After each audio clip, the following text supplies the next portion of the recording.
New York Daily News, Frank Isola reporting Adam Silver, Michael Jordan could step in and help mediate the ugly situation with James Dolan and Charles Oakley.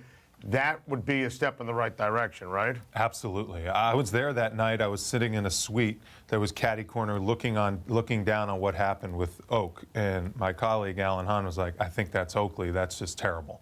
And, you know, after all the fallout, what's going on, now that the facts are being revealed, how could the Knicks or James Dolan ever want that to happen? You have a former legendary player coming into your building, and he gets dragged out by security.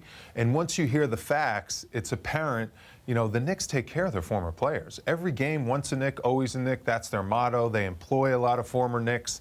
You know, they like bringing them back to the Garden. They're very proud of the history of some of the teams that they have. I can only hope that Charles Oakley and Jim Dolan are amicable to getting together and kind of clearing the air. We saw Latrell Sprewell in the building last night. He was a former teammate of mine. I love playing with the guy.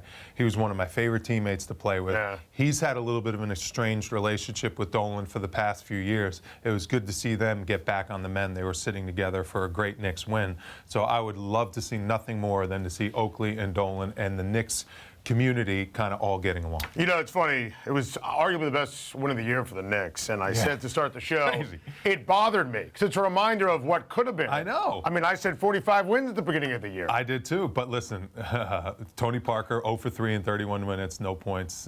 Danny Green was 2 for 13, and Ginobili was 2 for 9. So part of it was the Knicks film session, getting together on the defensive end of the floor. You take any positive you can get right now out of this team, because a lot of the games they've played have been head scratchers, including this homestand, losing the first 4 games at home and having to win the last one just to get one of the games against San Antonio. But I think a positive is the way Porzingis played on D. If he can be a transcendent defensive player, not worry as much about his offense. He had 4 blocks, he's 7'3", he's mobile, he can defend the rim. He can change a game defensively. He was a +20 plus minus, which was one of the best of the year. He changed the game because of his defense.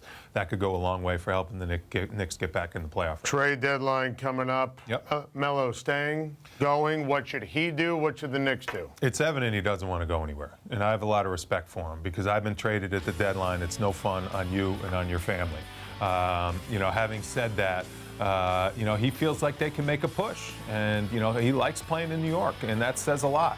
You know, he's been through some ups and downs with Phil Jackson. You know, who's right?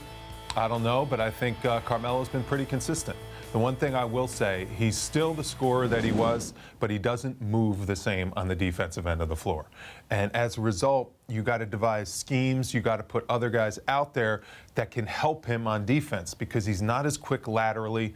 He doesn't really, this fast-paced game up and down, he doesn't like that. He's not the same athlete that he was. You know, he's in the twilight of his career. I give him credit for being the scorer that he is, because his jump shot, his three-point shot, the ability to score, that's definitely still there. But on the defensive end of the floor, you got to come up with ways to help him out on that end.